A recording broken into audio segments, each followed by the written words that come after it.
La redacción, a modo de lista, a modo de Y, ensayo, a y modo de ustedes las, compendio. las pueden enumerar. Sí, las pueden enumerar. Ah, listo, listo.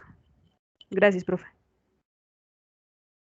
Sí, no es necesario que hagan una redacción como de un texto continuo, no. Hacen la enumeración, la enunciación de las ideas principales. Pues las van comentando, ¿no? La idea es que precisamente ustedes las enuncian y las van comentando. O sea, cuando leen el informe, pueden ir enunciándolas y las pueden comentar, el equipo puede complementar. Bueno, comencemos entonces. Muy buenos días para todos y para todas. Hoy vamos a entrar en materia ya más profunda, más detallada de los autores que tenemos en lista. Y, y bueno, habíamos quedado en la sesión pasada en este punto de la contextualización, de cómo pues nuestro mundo occidental, nuestra cultura occidental, desde los griegos y los romanos, pues adquirió una configuración, una influencia con una serie de ideas y, y en síntesis podríamos decir que hay dos grandes fuerzas, digamos que desde la mitología, pero que traducidas en la práctica influencian nuestro mundo occidental y es una ruta es lo dionisíaco, ¿no? O sea, todo el tema de las pasiones, de cómo los individuos deben conducirse en la vida, si darle rienda suelta a sus impulsos y todo esto. O la otra ruta es lo apolíneo, buscar ese orden, esa serenidad, ese equilibrio, ese término medio, ¿no? Diría, diría Aristóteles, ¿no? Entonces, eh, como punto de partida, y antes de comenzar a hablar y a explicar, digamos, ya en detalle a Platón y a Aristóteles, tengamos en cuenta que el punto de partida es cómo la actividad antigua política, entendida como politeia, hay una revista de la Universidad Nacional que se llama Politeia, si ustedes quieren consultarla, creo que también está virtual, Politeia, que significa pues política, actividad política, y la eclesía, que se traduce como asamblea, como el espacio de lo público en el que se discutían todos los asuntos, ¿no? En el ágora, en la plaza pública. Y estos dos autores, Platón y Aristóteles, pues giran en torno, junto también con los romanos, lo público se discutía en torno a estas cuatro grandes ideas, la idea de la verdad, la justicia, la idea del bien, la virtud, y la idea de la belleza. Son como cuatro nociones básicas que dinamizan todo el pensamiento grecorromano hasta, pues incluso hasta nuestro tiempo, ¿no? Pues hoy quizás no hablamos de la belleza. Para los griegos y romanos la estética y la ética iban muy juntas. Había una inherencia, ¿no? Quien actuaba bien, digamos, reflejaba también una estética, una armonía, una perfección, es sobre todo en ese sentido. Por eso la virtud como excelencia, la virtud entendida como excelencia, como autoperfeccionamiento, es inherente a esa estética de lograr una armonía en el modo de ser. Y pues vimos en la escuela de Atenas cómo estos dos personajes del centro entonces son en quienes confluye pues toda esta maravillosa forma de pensar. He reorganizado y advierto los contenidos no solamente a partir de las lecturas, sería muy arbitrario, sería muy limitado pensar que solamente con unos fragmentos, como nos lo muestra el texto de, de Botella, ¿cierto? Los fragmentos sobre los diferentes pensadores, que en los fragmentos de Platón y de Aristóteles, pues ahí está reunida toda la filosofía. pues realmente no es así. Entonces, la explicación que yo les voy a dar, la descripción, pues está basada pues, tanto en la obra completa, digamos, de la República o el Estado de Platón, y también pues en la política de Aristóteles. ¿Sí? Son son obras extensas, y por esa razón yo les voy a dar la visión completa de una manera sintética. Cuando uno sintetiza, pues tiene que discriminar y de seguro quedarán algunas ideas eh, no incluidas, pero las principales están. Entonces, como dijimos, el objetivo de trabajar estos autores es identificar el concepto de política, el concepto de Estado y el concepto de poder. Son como tres ideas básicas, tres conceptos que nos deben quedar claros de cada autor, y no un montón de ideas ahí dispersas, ¿no? Entonces vamos a concentrarnos tanto en Platón como en Aristóteles en estos tres términos. ¿Qué es la política? ¿Qué es el Estado? ¿Y qué es el poder? ¿De acuerdo? Ese es el objetivo. Y de cada uno, para entender cada uno, pues vamos a ver, por ejemplo, en la política, en Platón, pues se entiende desde la idea del orden cósmico, la idea de bien y la virtud y la libertad. En el Estado, para entender el Estado, vamos a hablar de la ciudad ideal, la justicia y la leyenda de la sortija o el anillo de Giges o Giges, como quieran pronunciarlo, que es una metáfora, una alegoría muy, muy descriptiva sobre cómo entender la moral, cómo entender la ética, cómo entender la conciencia ética respecto a si uno es observado o no observado, y si uno actúa lo mismo independientemente de tener un juez que lo esté analizando a uno, por ejemplo, ¿no? Y el poder. Para el poder, pues vamos a hablar de las formas del poder y de la educación. Entonces, comencemos. Habíamos visto hace ya unas sesiones atrás estas ideas de cómo la noceología es importante para entender a cada pensador. Platón, pues, parte del mundo de las ideas.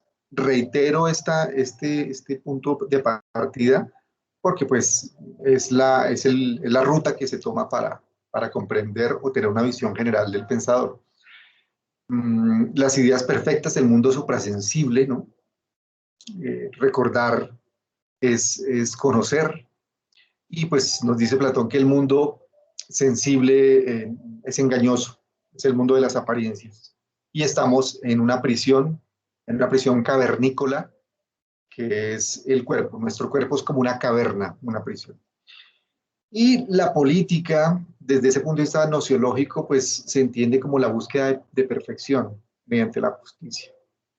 Bueno, estas ideas las habíamos visto a grandes rasgos, entonces comencemos. Vamos a ver cómo entiende Platón la política.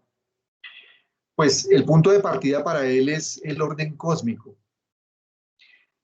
Platón considera que los seres humanos desconocemos por lo general que existe un orden cósmico. Incluso la expresión traducida al español sería redundante, porque cosmos en griego significa orden.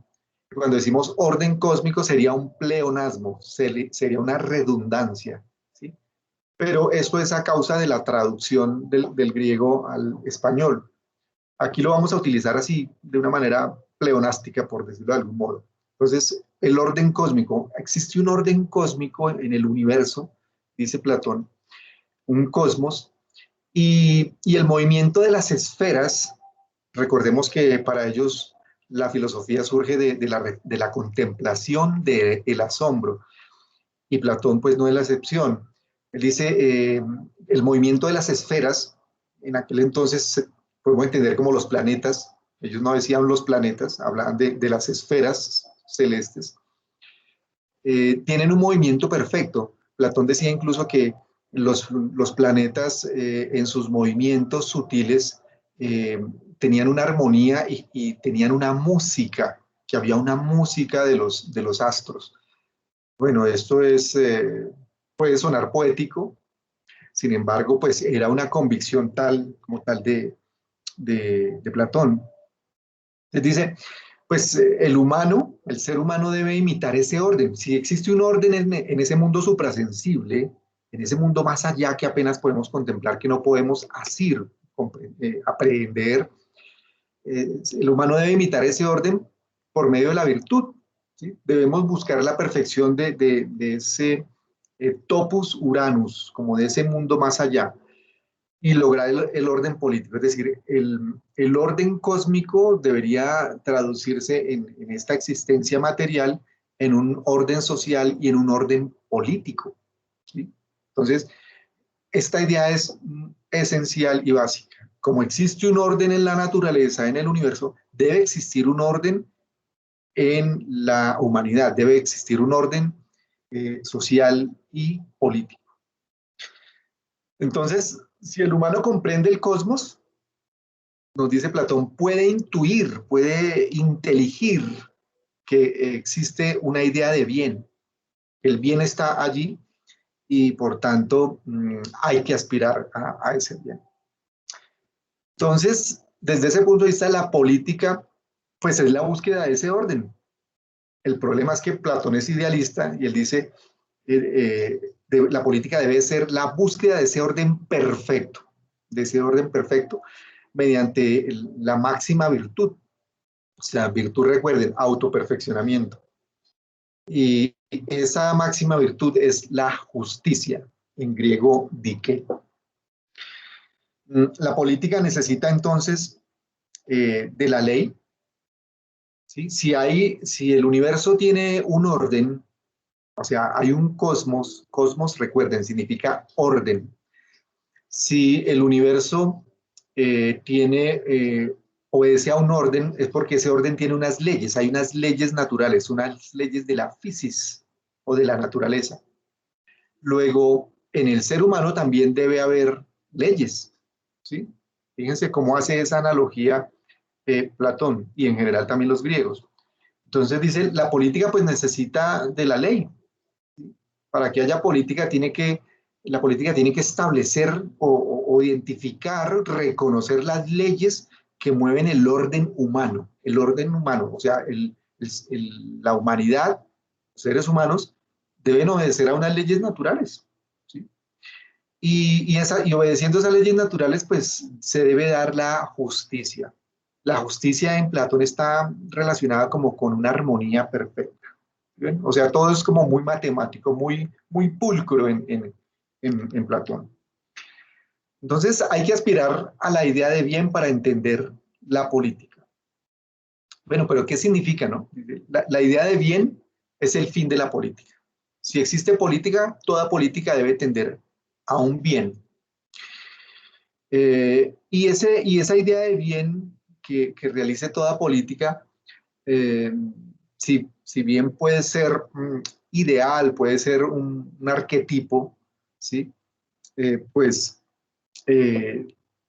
debe entenderse también correlacionada con la justicia. El sumo bien y el sumo bien es la justicia. En otras palabras, podemos decir que la idea de bien es un sinónimo, si la entendemos como sumo bien, el máximo bien, es la justicia. O sea, la justicia es como el sol que ilumina ese orden, ¿no? Sí, sí, bueno, en esa época los griegos no reconocían la teoría heliocéntrica, o sea, que el sol era el centro, ¿no? Pero podríamos utilizar la metáfora para entender que para Platón en particular, el bien era como un sol, era, era, era el sumo bien que irradiaba a todas las demás esferas. Ya en el plano humano, y en esa búsqueda de perfección, la dicotomía que se da es entonces en actuar bien o actuar mal, es decir, la virtud y la libertad. Como hemos dicho, la virtud es la fuerza excelente que perfecciona, ¿no? Pero diciéndolo más precisamente para Platón, perfecciona el alma y el cuerpo, ¿no? Perfecciona el alma y la libera de la prisión de la caverna, o sea, de la prisión del cuerpo. La virtud es algo así como una luz que nos va a ayudar permanentemente a iluminar las oscuridades que tenemos. Hay 5 virtudes, según Platón y según los griegos. Esto era más, le llaman las virtudes cardinales, o las virtudes principales. La sabiduría, la fortaleza. En el texto que ustedes han leído aparece como valor. Se habla de sabiduría, valor. Diferentes traducciones muestran más como, o la traduce más como fortaleza. De sabiduría, fortaleza, la prudencia, la templanza y la justicia, que es la máxima. O sea, sin la justicia no son posibles las otras virtudes. La sabiduría pues implica esa capacidad de contemplación, del intelecto, de la razón, de iluminar, ¿no? De inteligir las ideas perfectas. Eso significa sabiduría para Platón. La fortaleza implica efectivamente el valor, pero no solamente es la fortaleza de la razón, es la fortaleza también física. Los griegos le daban una importancia, un lugar importante a la gimnástica, al cuidado del cuerpo, porque consideraban que el cuerpo era pues un medio y tenía que ser fuerte para vencer el dolor, para vencer las pasiones, para vencer las tentaciones, para vencer todo tipo de debilidades. La prudencia, pues que es la razón bien utilizada, ¿sí? No actuar precipitadamente, sino tener prudencia, análisis, observar previamente. La templanza significa efectivamente ponerle frenos. Recuerden, templanza significa templar. Templar significa frenar, ¿no? Recuerden la metáfora del guerrero, de la auriga en los caballos, ¿sí? O cuando ustedes montan a caballo. Tener templanza es tener fuerza para contener los impulsos instintivos, las pasiones. Y la justicia, que la justicia como la virtud principal para Platón, pues que hace posible a las demás, eh, digamos, supera la esfera humana. Está en el ser humano, pero se realiza, digamos, más allá. En este caso, para entender la política, entonces, en Platón, él nos dice que el filósofo político, haciendo una inferencia, estas ideas son en gran medida inferencias, o sea, se retoman de Platón, aunque él no lo exprese directamente o explícitamente, en algunos casos sí, pero podemos decir que para él la misión de la filosofía, y sobre todo de la filosofía política, es romper las cadenas eh, que tiene el ser humano en su prisión cavernícola, ¿sí? Liberar al humano de esa prisión y que trascienda al mundo de la perfección. Eso debe hacer la filosofía, según Platón, para la sociedad, ¿sí?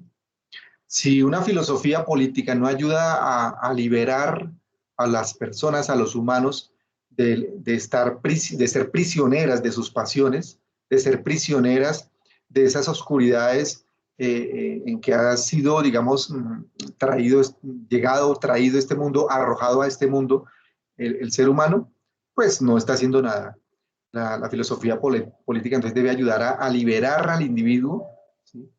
Y debe llevarlo a la perfección, ¿sí? Aún más allá. Esta es una de las razones por las cuales Platón fue muy atractivo, fue muy llamativo y de gran interés para la filosofía cristiana, como lo vamos a ver más adelante. ¿Sí? San Agustín, Santo Tomás, muchos filósofos cristianos y en general el cristianismo se identifica bastante con el platonismo. ¿Sí? Y no solamente desde el punto de vista religioso, sino desde el punto de vista político. La filosofía platónica, a veces entendida como metafísica también, idealismo puro, pues fue utilizado digamos, en esos términos, ¿no? Con praxis política en siglos posteriores. Esto es la política, entonces, perdón, Esto es la política entonces para Platón. ¿Alguna pregunta o comentario rápido? Profe, yo tenía una pregunta muy chiquita, pues la considero un poco redundante, pero pues igual se sigue aplicando la idea del bien en la política actual, ¿no? Lógicamente, aunque a veces se ve un poco contrarrestada porque ya es el bien de algunos, de algunas minorías o de algunos oligarcas, más que de la comunidad completa, pero sí se sigue aplicando, ¿cierto? Absolutamente, absolutamente, y no es redundante. De eso se trata este ejercicio, de eso se trata que estudiemos pues a los clásicos, porque pues si no, si ese pasado no está presente, o sea, los estudiamos es porque precisamente hay una persistencia, ha habido una transformación de estas nociones, pero hoy día hablamos de bienestar, ¿sí ven? Hoy hablamos del bienestar de la sociedad, el bienestar de la población, el bien. La sociedad debe buscar el bienestar, el estar bien, ¿sí? Las políticas de bienestar, por ejemplo. Pero por eso me gusta esa observación, porque ese es el propósito, que entendamos que estas ideas llevan tantos siglos y siguen aún muy vigentes. Muy Profe, bien, sí. eh, pero ya que ¿Habla está quién? Habla Leito. Leito. Leito.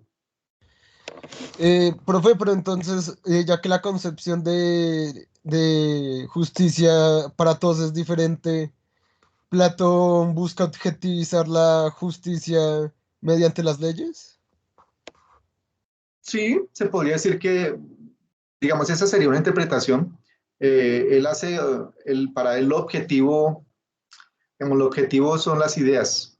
O sea, lo real, entre comillas, para él son las ideas, y entre las ideas, pues las leyes que son ideas, pero son las leyes, al ser ideas, han sido, digamos, inteligidas o han sido captadas, interpretadas de ese orden cósmico y traídas al orden humano. ¿Sí? Bueno, avancemos entonces, porque el camino es... Voy a dejar así espacios muy breves para observaciones. La segunda idea, ¿qué es el Estado? Tengan en cuenta que cuando hablamos de Estado en Platón y en las lecturas que ustedes han realizado, eh, es sinónimo. O sea, para los griegos se habla de la polis, o de la polis traducida como la ciudad-estado. Polis traduce también constitución, polis también traduce comunidad. Pues cuando hablamos del Estado, y cuando está en la lectura ustedes leen la ciudad ideal, está hablando del Estado ideal, ¿de acuerdo? Ok, entonces, dice Platón, el Estado debe ser entonces, colocamos aquí entre comillas, la encarnación, porque pues es una traducción. El Estado debe ser la encarnación de la justicia, la ciudad ideal donde reina la ley y el orden. Fíjense ustedes cómo la idea de la ley y del orden es tan antigua. Por supuesto que los griegos, alguien, digamos, ya debatiendo académicamente, podría decir, a ver, usted está equivocado, profesor, porque antes de los griegos, digamos, 5.000 años antes, los egipcios, antes de Cristo, ¿no? Por ejemplo, 4.000 o 5.000 años antes de la era cristiana, pues el imperio egipcio tenía unas ciudades donde reinaba la ley y el orden, ¿sí? En los primeros códigos, el código del Talión, eh, el código de Hammurabi, el código de Hammurabi es una de las leyes más antiguas, ¿sí? Tiene como 3.000 años antes de Cristo. Entonces, alguien podría decir, bueno, para la ley del orden eso es más antiguo, eso no fue con los griegos. Pero ¿qué sucede? Lo que nos llegó lo que generó el mundo occidental, Egipto es, digamos, mundo oriental, es lo que los griegos y romanos establecieron en el derecho y en la política. Entonces, volviendo aquí, hago esa aclaración, ¿no? O sea, la idea de ley y orden es mucho más antigua. En un libro que espero salga en unos meses, en un libro mío, en una publicación, que pues en su debido momento les compartiré, yo hago ese planteamiento como el origen del orden social y de la ley pues tiene una antigua data, y cómo pues los griegos la heredaron, la adecuaron a su statu quo. Bueno, entonces, ¿qué es el Estado, no? La encarnación entonces de la justicia, para Platón. Solo la justicia justifica la existencia del Estado. Esta es una tesis fundamental, repito, tesis fundamental. O sea, solo la justicia justifica la existencia del Estado. Por eso dice Platón, hay que educar a todos los individuos, no solamente a los, o sea, gobernantes y gobernados tienen que ser educados, pues para que, digamos, haya justicia, porque la educación contribuye a la formación de las virtudes. La ciudad o el estado ideal implica entonces educación, pero participación política. Pero participación, para que haya participación, el pueblo tiene que haber sido educado. Si el pueblo ha sido educado, podrá tener criterios para deliberar. Deliberar significa discutir, ¿sí? La deliberación política, ¿no? Cuando se reúnen los congresistas, deliberan. Cuando hay una reunión comunitaria, se delibera, la deliberación. O sea, se discute, se habla, se conversa, se exponen ideas sobre los asuntos de la polis. Nosotros diríamos hoy sobre los asuntos públicos.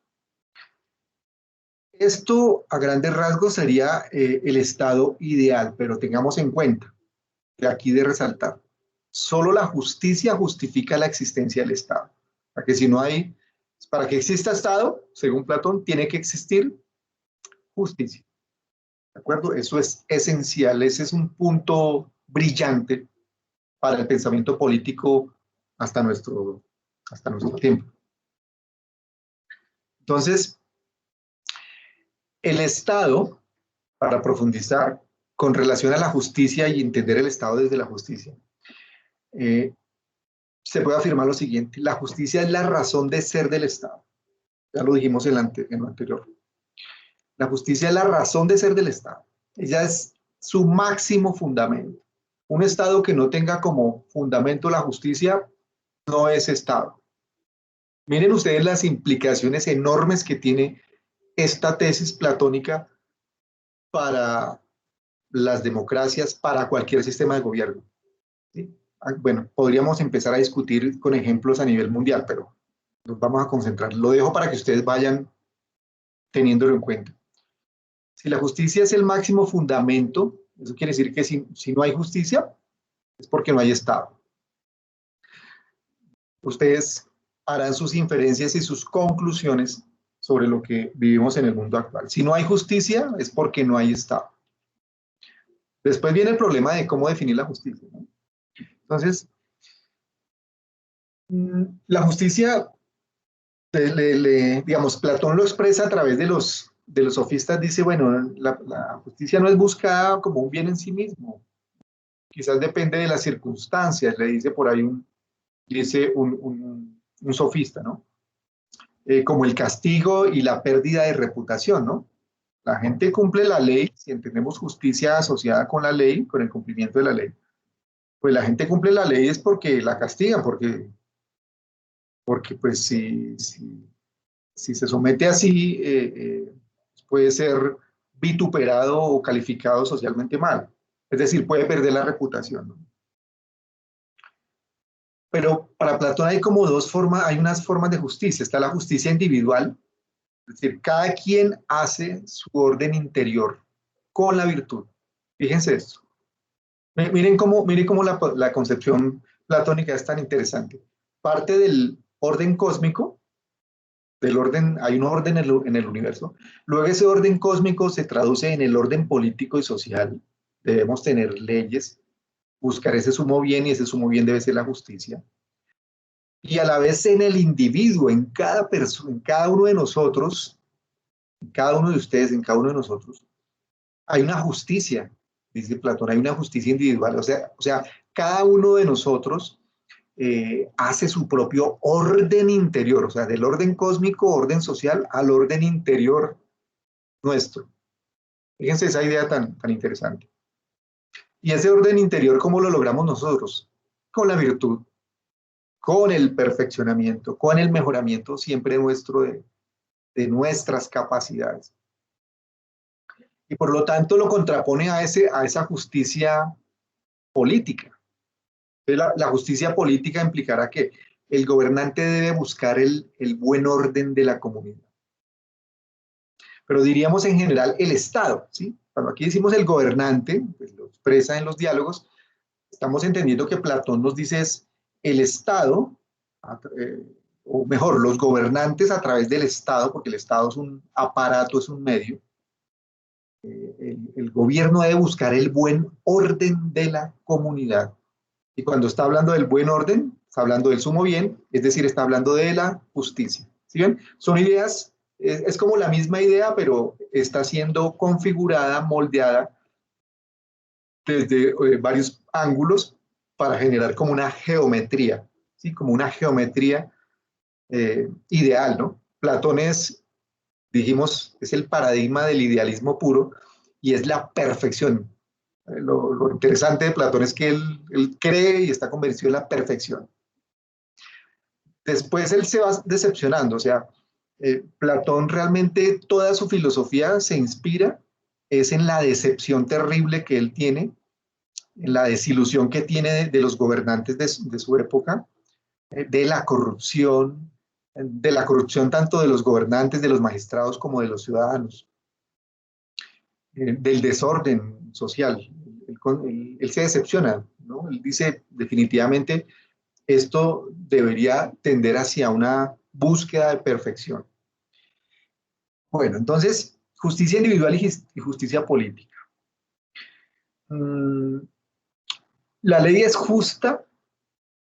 La ley justa implica que es el medio formal que sostiene la comunidad. O sea, la ley, solamente la ley, porque claro, puede haber leyes que sean injustas, él reconoce eso, o imperfectas, ¿sí?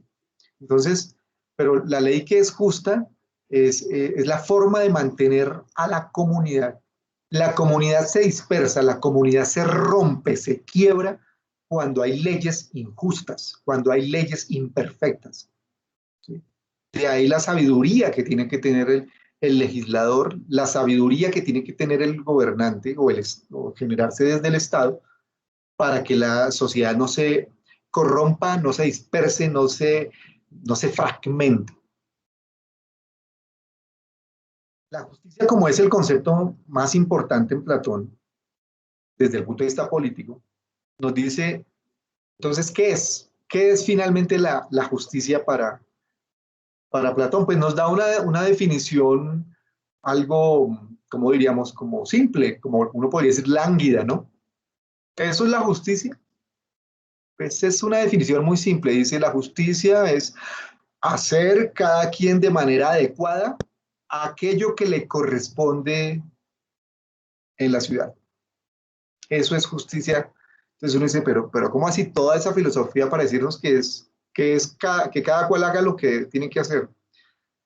Eh, Parece simple, parece como superficial esa definición, pero en realidad es muy profunda, porque Platón lo que nos está diciendo es que la justicia en últimas depende de los individuos, de la virtud, de esa justicia interior individual que se va a reflejar en la justicia política en sociedad. Y por eso cada cual, el artesano, pues tiene que dedicarse a su artesanía, el comerciante a su comercio, el magistrado a las leyes sabias y justas, el poeta a la poesía, el músico a la música, ¿sí?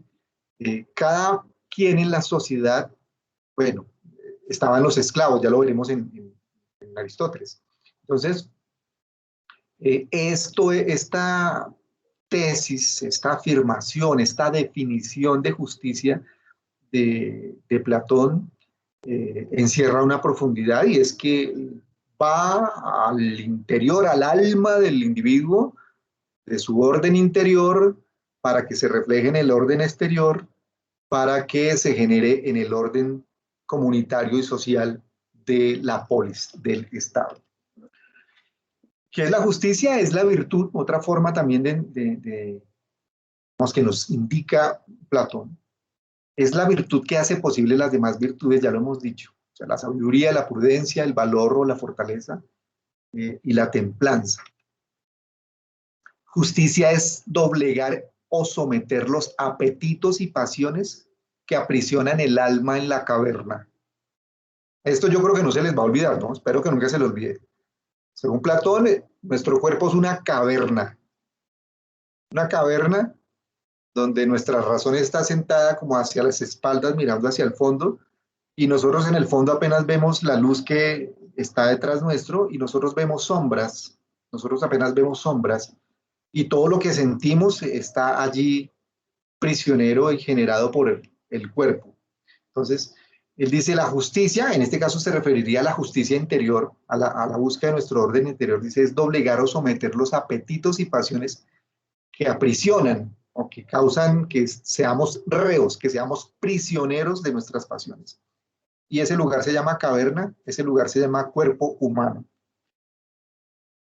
Según los sofistas, nos lo muestra en la República Platón, en los diálogos, según los sofistas la justicia es el interés del más fuerte, pero él dice eso es corrupción. Lo que beneficia a quien detenta o ejerce el poder, sí, pero eso es corrupción, nos dice Platón. Tiene origen contractual, o sea, es un acuerdo, es algo que nos inventamos los seres humanos, decían los sofistas. Un acuerdo para no matarse entre sí, para no cometer ni sufrir injusticias. También lo reconoce Platón, pero él dice, pero eso no es ético, ¿sí? No es virtuoso. También los sofistas dicen, consiste en parecer justo sin serlo. También nos advierte Platón, dice sí, pero eso es corrupción. Esto está pues expresado en las lecturas y se hace la inferencia y la puntualización del texto, que pues requiere un trabajo de contrastarlo después de leer toda la obra completa, de leer con comentaristas de Platón. Entonces, continuando, ¿no? El Estado, entendiéndolo desde la justicia, esta metáfora me parece súper importante. Ustedes la leyeron, está, bueno, en una página especial de la lectura, cuando habla de la sortija de un lidio, Giges, o Giges, hablemoslo como Giges, y nos dice entonces, nos hace reflexionar sobre lo siguiente, eso lo ubican ustedes en la página 29 del texto que les facilité, del fragmento. Pero la pregunta es, tenemos un anillo o una sortija que te hace invisible, que nos hace invisibles. ¿Qué serías capaz de hacer si nadie te observara? ¿Sí? ¿Qué serías capaz de hacer? ¿Alguien tiene la lectura ahí a la mano? No, me imagino que pues, es difícil, ¿no? Miren lo que dice. Entonces, esto lo dice Platón, ¿no? Si hubiera dos sortijas, como aquella de las cuales llevase una puesta una persona justa y otra injusta, es opinión común que no habría persona de convicciones tan firmes como para perseverar en la justicia y abstenerse en absoluto de tocar lo de los demás, cuando nada le impedía dirigirse al mercado y tomar allí sin miedo alguno cuanto quisiera, entrar en las casas ajenas. O sea, si fuéramos invisibles, él dice, si hay dos personas, un justo y un injusto, ¿qué sucedería? Y tuvieran un anillo mágico, ¿no? Un anillo mágico que lo gira, o una sortija mágica, que es, la gira y se vuelve invisible. La vuelve a girar y se hace visible. Entonces, si yo giro el anillo y me hago invisible, dice, ¿qué podría hacer esa persona, no? Iría al mercado y tomaría allí sin miedo lo que quisiera, o sea, podría entrar a los bancos, robar, qué sé yo, tomándolo como metáfora actual. Cuanto quisiera, entrar a las casas ajenas, fornicar con quien se le antojara, matar o liberar a personas a su arbitrio, o sea, ir a las prisiones y soltar a los presos, obrar, en fin, como un dios rodeado de mortales. ¿Sí? Una buena demostración de que nadie es justo de grado, sino por fuerza, y hallándose persuadido de que la justicia no es buena para él personalmente. bla, bla, bla, bla, etc. Entonces, la pregunta es, si tú fueras capaz si tú fueras capaz de estar en una circunstancia en la que nadie te viera, ¿te seguirías portando bien? Aunque su novio o su novia no lo esté viendo, ¿usted sigue siendo fiel? Si nadie le está viendo a usted y usted ve un objeto valioso, ¿usted lo toma para sí? Como nadie me está viendo, entonces, o yo lo recojo y digo, ¿de quién es esto? ¿Serías capaz de hacer, qué serías capaz de hacer si nadie te observara? Aunque nadie te vea, ¿actúas correctamente? Estas son las máximas, el mensaje de fondo de esa metáfora que pues es planteada por Platón a través de un argumento sofístico o de un sofista, ¿sí? Que pues después Platón rebate, ¿no? Aunque nadie te vea, ¿actúas correctamente? ¿Sí? Si ustedes están en algún lugar, si ustedes van por la calle y ven que a una señora se le cayó la cartera y esa cartera tiene 500.000 pesos, y ustedes ven, van, recogen la cartera, la carterita, la abren y ven el dinero, nadie los ha visto a ustedes, ustedes corren detrás de la señora y decirle, mire señora, se le cayeron 500.000 pesos, aunque nadie te vea, ¿actúas correctamente? La justicia depende de la conciencia ética, nos dice Platón, de la conciencia ética, forjada por la sabiduría, la templanza, contener los impulsos, las pasiones, la fortaleza y la prudencia. Entonces, la corrupción es suprimir la conciencia ética. Cuando los seres humanos caen o caemos en corrupción o en situaciones corruptibles, es porque hemos suprimido la conciencia ética. Miren cómo Platón, si bien puede ser idealista, es un idealismo muy válido, legítimo absolutamente. ¿Sí? Toda crisis del Estado surge de alguna injusticia o corrupción. Pregúntense ustedes, preguntémonos, ¿cuántos estados están en crisis actualmente? ¿Y cuál es la causa? Bueno, eso ya se dijo hace 24 siglos y seguimos igual. El Estado siempre está entonces en peligro.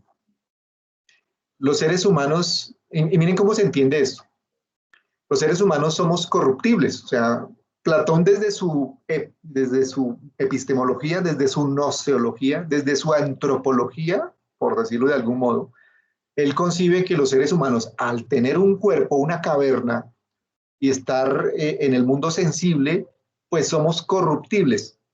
Para Platón, el mundo sensible es corruptible, porque es el mundo de las, diríamos, tentaciones, ¿sí? Es fácil caer en tentación. El ser humano y lo material para él es corruptible. Entonces, la flor, la planta crece, florece, se ve bellísima, se marchita y muere. ¿Ven? Todo lo sensible es corruptible, es fugaz, es pasajero, es cambiante. Entonces, pues el Estado, como está hecho conformado por los humanos, pues el Estado siempre está en peligro de corruptibilidad, de corrupción. Bueno, Platón reconoce y esa decepción que tuvo de su época, de ver esa corrupción, de ver ese despotismo, la tiranía, leyes injustas, el desborde también de la gente de esa época, con el hedonismo, ya lo vimos, ¿no? Con el hedonismo, con el epicureísmo, con el cinismo, etcétera. Entonces lo llevó a hacer estos planteamientos. El Estado, entonces, implicaría que, ¿qué podemos hacer?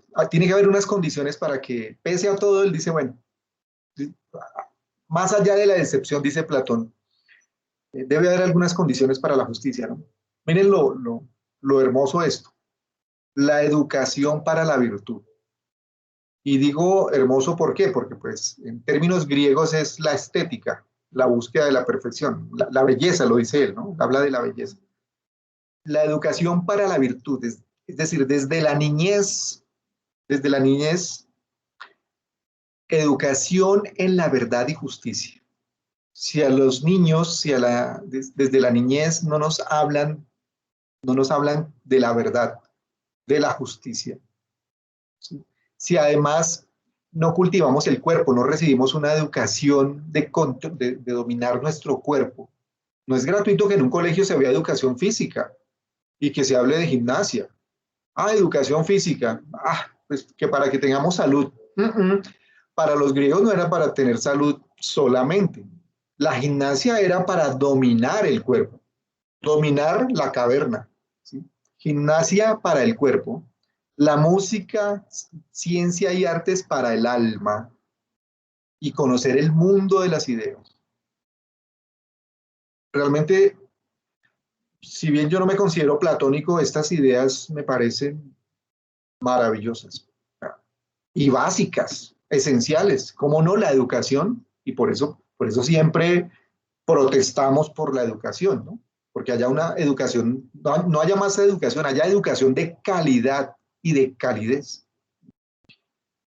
La música, o sea, Platón se dice que también era, digamos, fue como muy receptivo a los ritos órficos o de Orfeo, que eran unos rituales pitagóricos, de Pitágoras, de los pitagóricos, en los que la música y la poesía eran esenciales para que el alma, lo diríamos en términos actuales, evolucionara. Bueno, pero de esto podríamos hablar en otro momento. Las artes para el alma. Entonces no basta comer y dormir, no hay que alimentar la cabeza, hay que alimentar el alma, el espíritu. ¿Sí? ¿Para qué? Para acceder al mundo de las ideas. Eso lleva a la justicia, ¿no? En el Estado. Para que haya justicia, entonces, obediencia por parte de los guerreros y auxiliares sujetos al gobernante para usar bien la fuerza y no cometer injusticias. ¿Qué nos está diciendo aquí Platón? ¿Quiénes son los guerreros? ¿Sí? Los gobernantes ¿son qué? Son los guardianes, ¿no? Los guerreros diríamos son los militares, los auxiliares, en este caso podría decirse en términos actuales, la policía, ¿no? O sea, los militares y los policías deben estar sujetos al gobernante para usar bien la fuerza y no cometer injusticias. Entonces, pues, eso es bastante antiguo. Para que haya justicia, entonces también debe haber satisfacer necesidades del pueblo. Un pueblo, una comunidad con necesidades insatisfechas, en una mala vida, pues eso de seguro es reflejo de injusticia, eso es reflejo de un factor de corrupción. Primacía del interés público sobre el interés particular. Claro, pues tiene que primar el bien común, tiene que primar el sumo bien que es la justicia, y la justicia política pues es la justicia de la polis. Entonces, cuando los gobernantes buscan o buscan su interés personal particular, pues ya no hay justicia. En conclusión, sin virtud no hay justicia. Una sociedad, nos diría Platón actualmente, ustedes quieren justicia, ustedes quieren, supongamos que Platón llega a, resucita, y Platón ve todo este caos y dice, ustedes quieren justicia, bueno, pero ustedes ¿cómo están en virtudes? En valores, ¿cómo están ustedes en virtudes? ¿Qué tan sabios son ustedes? ¿Qué tan prudentes son ustedes? ¿Qué tan fuertes son ustedes? Pero fuertes incluso físicamente. ¿Sí? Fuertes físicamente implica dominar el cuerpo, dominar la materia. ¿Qué tanta templanza ustedes aplican en su vida? Templanza implica, ¿no? Control de las emociones. Nos diría Platón, ¿qué tanta inteligencia emocional tienen ustedes? Sin virtud no hay justicia. ¿Queremos justicia? Bueno, busquemos trabajar virtudes en la gente, que no tengamos magistrados corruptos, que no tengamos jueces corruptos, que no tengamos zares anticorrupción corruptos. ¿Sí? Pues, ¿qué virtud tienen? O sea, fueron educados, hay educación en valores. No, educación en virtudes. Virtudes. O sea, fuerza, perfeccionamiento individual. El resto es carreta. Les dice, sin virtud no hay justicia, pero en gobernantes, en magistrados, en los ciudadanos, en la sociedad en general. Toda persona. ¿Qué sacamos si tenemos un código de convivencia, ¿no? O tenemos un estatuto anticorrupción, o tenemos leyes? ¿Qué sacamos con eso si las personas no están convencidas, no han comprendido? Para que las personas comprendan, tienen que haber surtido un proceso de virtud, es decir, de autoperfeccionamiento. Bueno, rápidamente, ¿alguna pregunta sobre el Estado y la justicia?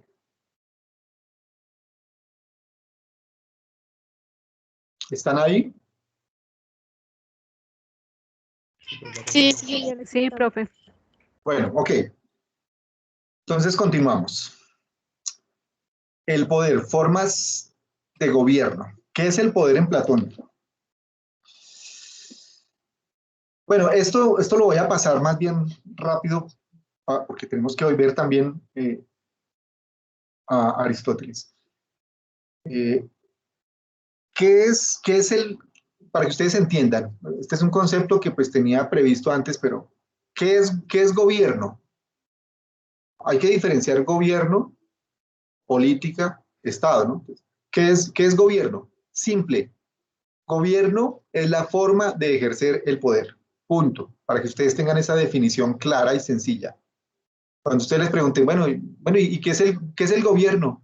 Ah, el gobierno son los que están allá en un edificio donde gobiernan. No. ¿Qué es el gobierno? Ah, el gobierno son las leyes. No. Ah, ¿qué es el gobierno? No, el gobierno, pues, no sé, los de cuello blanco, los de corbata, eso es el gobierno. Ah, los gobernantes son los que andan en carros blindados. No. El gobierno es la forma de ejercer el poder. Forma de ejercer el poder. Eso significa gobierno. Entonces vamos a ver las formas de gobierno, o sea, las formas en que se ejerce el poder. De manera aristocrática. Literalmente, según Platón, gobierno de los guardianes, ¿sí? O sea, los políticos, pero guardianes educados, que posteriormente se corrompen al ejercer el poder más a favor de su interés particular. La timocracia, esto viene de la palabra timar, ¿no? Me está timando, o sea, me está, digamos, provocando, ¿no? Timar es también utilizar la fuerza para intimidar a alguien. Timocracia, gobierno de los guerreros, o sea, de los militares, quienes se toman el poder por las armas, o cualquiera que milite, ¿no? O sea, aquí, gobierno de los guerreros, en este caso, los que se toman el poder por las armas, pero que también se corrompen, oprimen a los inferiores cuando llegan al poder, se enriquecen y se vuelven oligarcas. Es decir, muchos guerreros que criticaban la oligarquía o la aristocracia, cuando llegan al poder, se vuelven, ¿no? Se les inflaman los egos, oprimen a los inferiores, a los que supuestamente representaban el eje, ¿sí? Aquí, supuestamente a los que quienes representaban, se enriquecen y se vuelven oligarcas. La oligarquía, ¿cómo se ejerce ese poder? Ah, es el poder que ejerce pues, el gobierno de quienes ejercen y gobiernan sobre una muchedumbre empobrecida y que a la vez, pues, eso degenera en tiranía. La oligarquía degenera, por falta de virtud, en tiranía. Diríamos en dictadura, en términos contemporáneos. Está la democracia, el gobierno de los pobres sublevados contra los ricos oligarcas por causa de la injusticia. Miren de dónde surge la democracia según Platón. ¿Cuál es el problema de la democracia? Él dice, eso es, sí, claro, se subleva la población por pobreza, por injusticia. Pero ¿cuál es el problema? Dice, la extrema libertad del pueblo sin educación, degenera en anarquía y autodestrucción. Y finalmente la monarquía, gobierno ejercido por uno solo,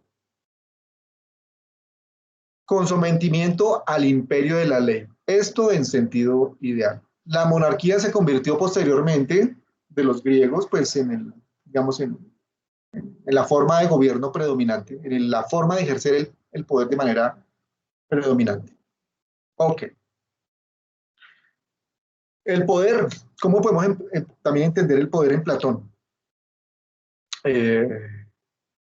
Esta es una idea interesantísima. Yo el otro día les hablé de un autor, no sé si alcanzan a ver más o menos. ¿Sí?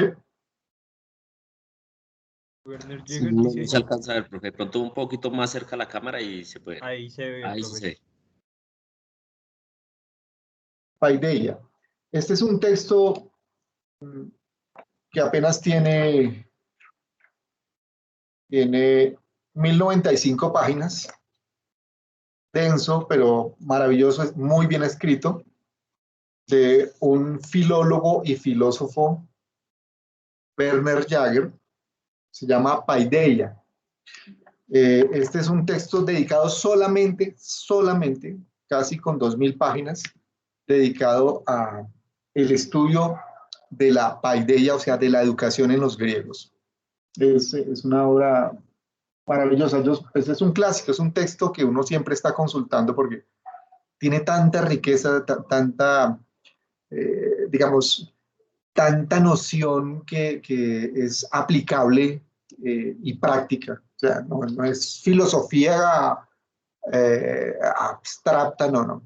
Es una descripción muy detallada de cómo era esa vida de la pedagogía, de la educación, de la paideia en los griegos.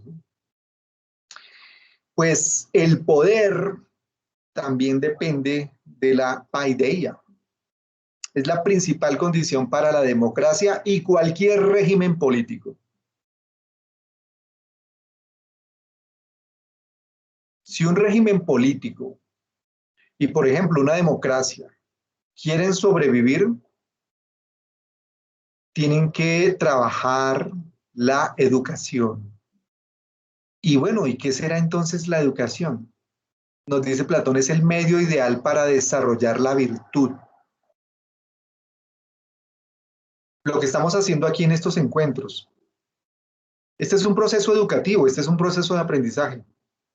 Yo planteo, expongo unas ideas sobre autores. Ustedes allá, y en medio de este silencio que parece un monólogo, pero bueno, son estas sesiones que mi responsabilidad es transmitirles a ustedes, explicarles autores que no son tan sencillos.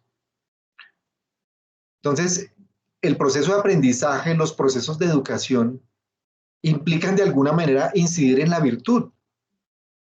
Y les soy sincero, o sea, yo la verdad, pues también, ustedes dirán, usted profesor no está siendo objetivo porque usted nos está insinuando que seamos virtuosos o virtuosas.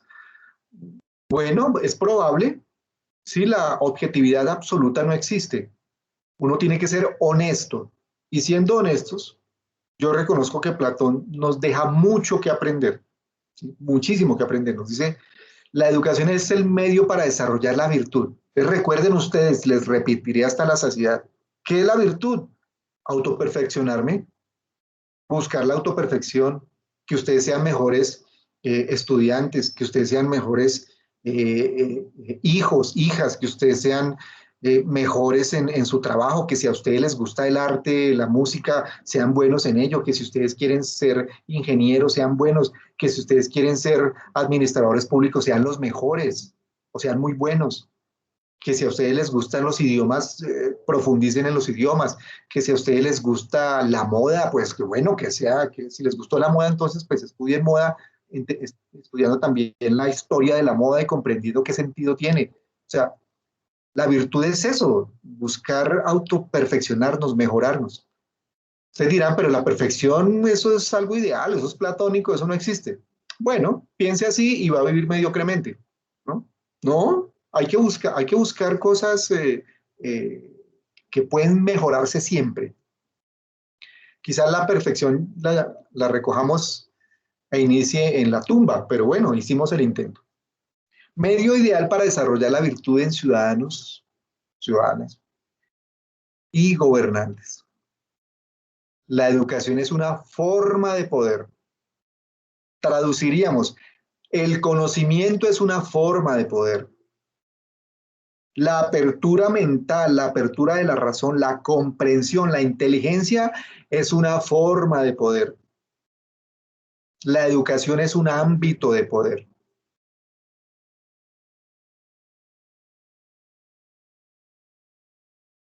Bueno, ¿y qué sería el poder desde este punto de vista? El poder es gobernar según la máxima virtud, nos dice Platón. Volvemos, ¿no? Hay un devenir y unir. El poder es gobernar según la máxima virtud, la justicia, y esta depende de la educación. También, para que haya justicia tiene que haber educación, y una buena educación puede llevar a una sociedad más justa. Muy bien. Caramba. Una hora con Platón. ¿Alguna pregunta rápidamente para pasar a Aristóteles?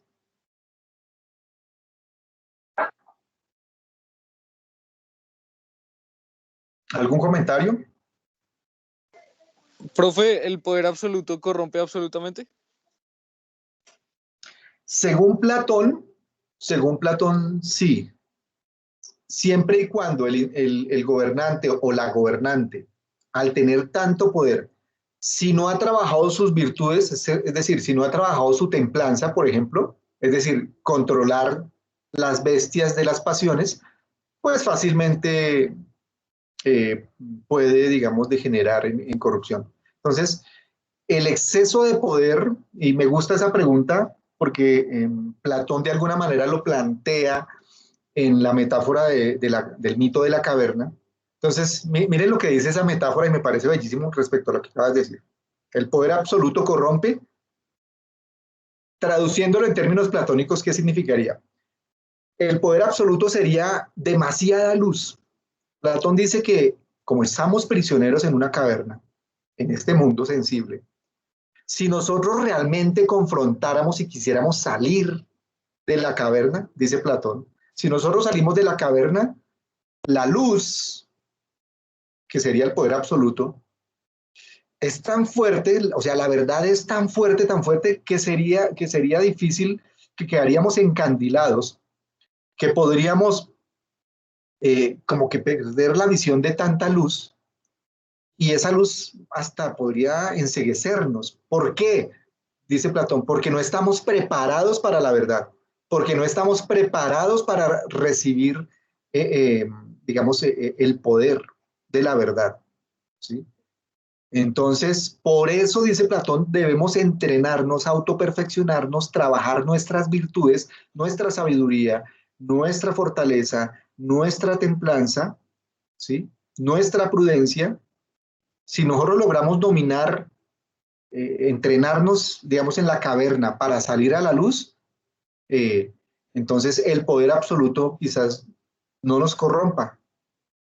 Hay un dicho popular que reza, quien nunca ha visto a Dios, ¿qué? Bueno. Cuando lo ve se asusta.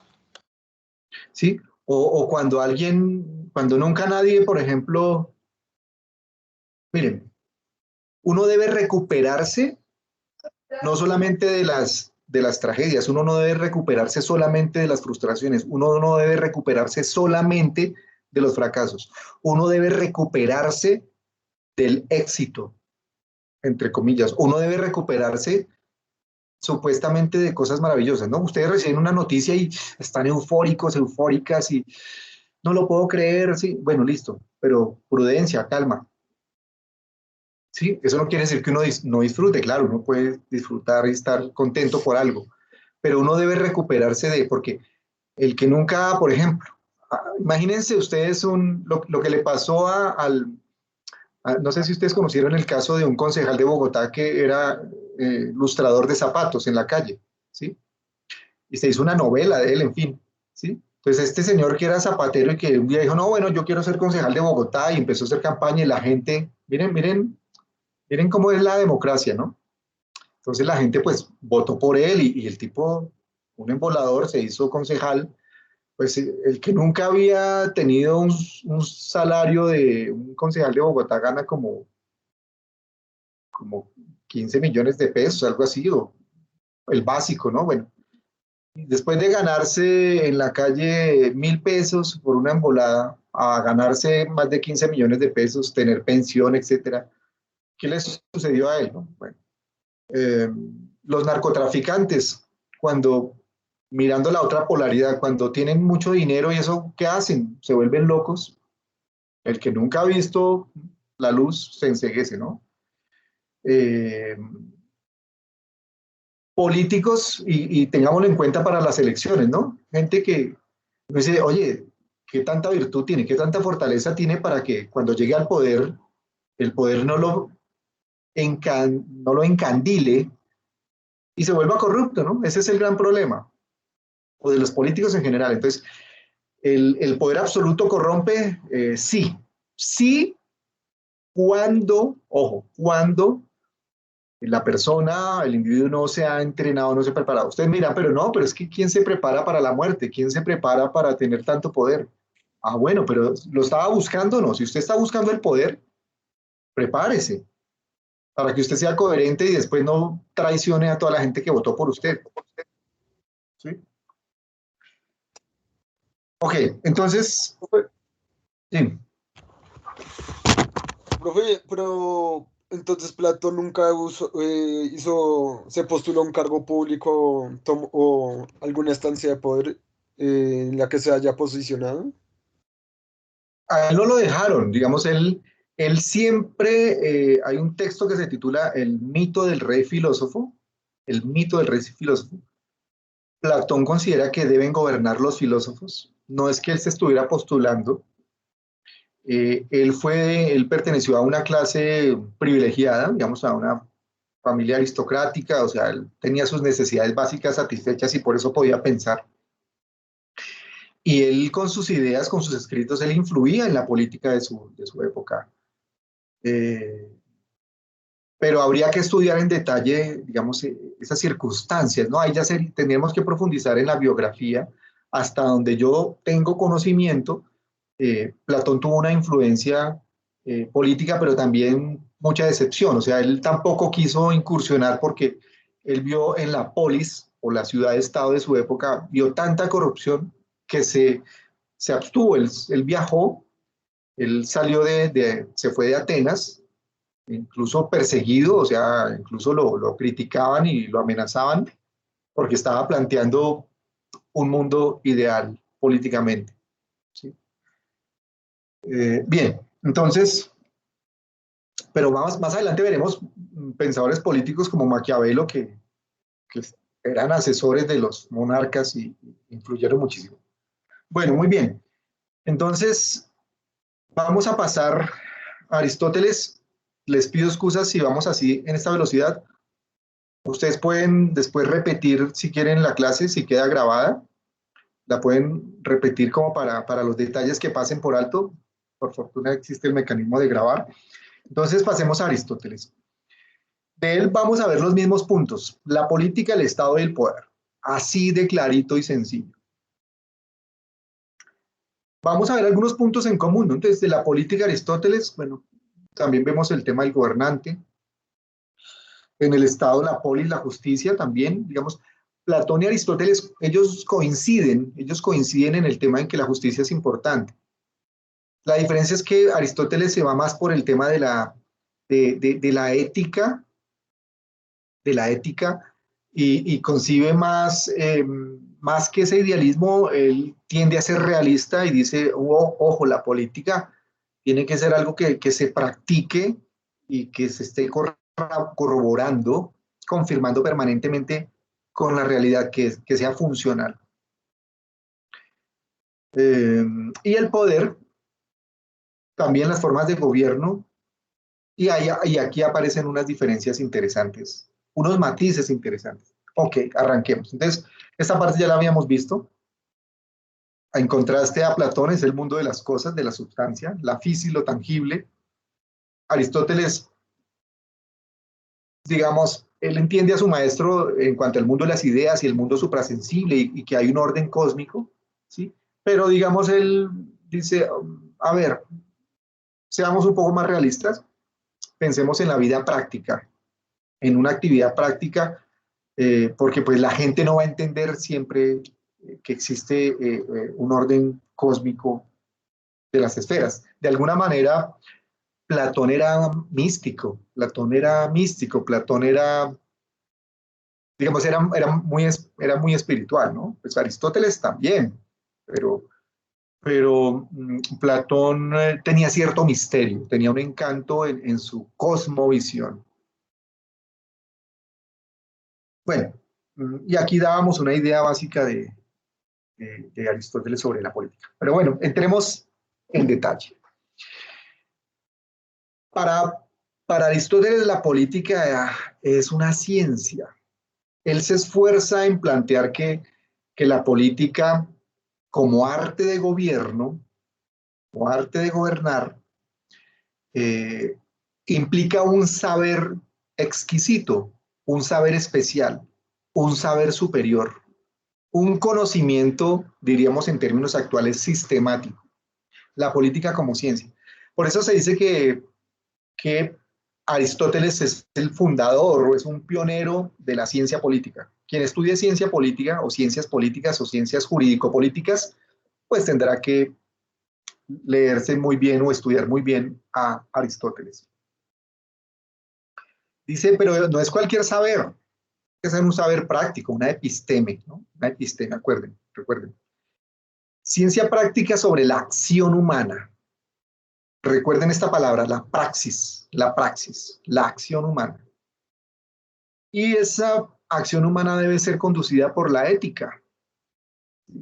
Esto tiene algún parecido a Platón, pero ya vamos a ver las diferencias. Ética como etos significa carácter. La política es un saber superior necesario para la existencia de la ciudad-estado. O sea, aquí coinciden con Platón, ¿sí? Digamos, reconoce que la educación es importante, pero digamos, Aristóteles es un poco más, digamos, no elitista, pero sí él diferencia que hay, que los seres humanos no pueden ser todos iguales, o mejor dicho, que hay iguales entre iguales y que hay diferentes entre diferentes, ¿sí? Entonces, la política se ubica como una actividad no para cualquiera, ¿no? No para cualquiera. Y no cualquiera va a replantear o proponer crear una polis, una ciudad. Esa praxis política, entonces, esa actividad humana, se desarrolla mediante la ética, que la entiende también en el ámbito de las virtudes, de la economía, ciencia de la administración. Ojo, porque esto es interesante para el caso de la administración pública. O sea, Aristóteles dice, la economía en griego significa oikos. Oikos en griego significa casa, ¿no? Oikos, oikonomía sería como la administración doméstica, la administración de las cosas de la casa. O sea, la economía surge en el hogar, la economía surge en la casa, en el oikos. De ahí la palabra oikonomía. Ciencia de la administración de lo doméstico, o sea, tanto en lo familiar como en lo comunitario. Y el saber gobernar, o sea, para que se llegue a esa política como ciencia a través de la praxis, de la acción humana, pues se debe saber gobernar. El buen gobierno. Ustedes habrán escuchado de manera constante, ¿no? El buen gobierno, el buen gobierno. Cuando hablen de políticas públicas van a hablar el buen gobierno, teoría del análisis de las políticas públicas. O pensamiento económico, ¿no? El pensamiento económico, la economía política busca, ¿no? El buen gobierno, depende del buen gobierno. Pues esto es netamente aristotélica la visión. La actividad política es la principal de todas y el bien político es lo justo, es decir, el bien común. Si bien Platón hacía énfasis en que el sumo bien era la justicia, Aristóteles decanta, traduce en términos más prácticos y dice, sí, pero a eso le llamamos mejor el bien común, el bien común. Y el bien común quiere decir el bien de la comunidad, ¿no? Entonces, la política para Aristóteles es una actividad, repito, no para cualquiera. La política es una actividad muy selectiva, es una actividad, digamos, para los más capaces, para los más inteligentes, para los más sabios. Ahí limitaría un poco con Platón, pero sobre todo implica muchísima responsabilidad, según Aristóteles, porque es conducir a la gente. O sea, la política para Aristóteles es conducir, hacer que las masas se muevan, que los gobernados se direccionen hacia algún lado. ¿Hacia cuál lado? Veremos más adelante, ¿no? La felicidad. Entonces, para entender la política, la dialéctica y la retórica, vimos también en los sofistas algo de esto. Para Aristóteles, la dialéctica y la retórica son centrales para esa praxis política. No hay praxis política sin dialéctica y retórica. La dialéctica ya lo habíamos visto en la sección de contextualización. Es la habilidad racional para afirmar con argumentos, negar con pruebas y concluir con demostración. Dialéctica es dialogar, pero dialogar con una, más que elocuencia, con una inteligencia argumentativa. Casi que la dialéctica es demostrativa. Eso es lo que se denomina en Aristóteles conocimiento apodíctico. Como Aristóteles está pensando la política en términos epistémicos, o sea, de episteme, o sea, de ciencia, lo que Aristóteles está buscando es un conocimiento apodíctico. Apodíctico significa demostrativo. Cuando ustedes escuchen la palabra apodíctico, ¿qué será esa vaina? ¿De apodos? No. Apodíctico significa demostrar, demostrativo.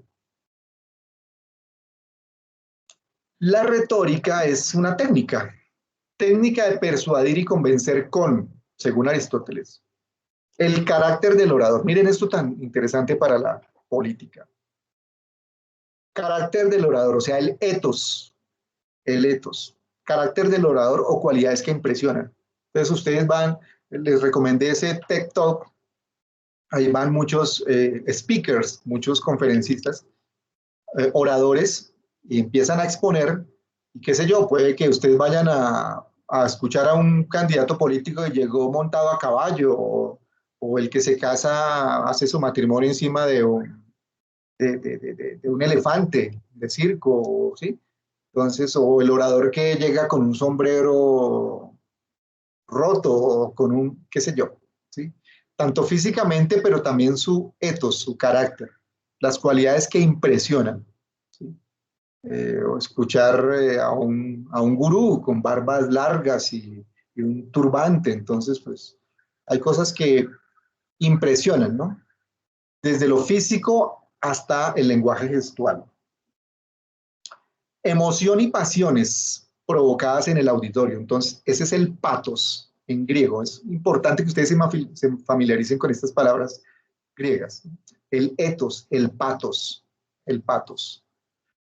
Emoción y pasiones provocadas en el auditorio. ¿Qué significa esto? Un retórico es capaz de hacer conmover a las personas. Un buen retórico es capaz de generar tristeza. Un buen retórico u orador es capaz de generar entusiasmo, alegría, optimismo. Un buen orador es capaz de hacer pensar en tristezas y en depresión y sensibilizar a un auditorio.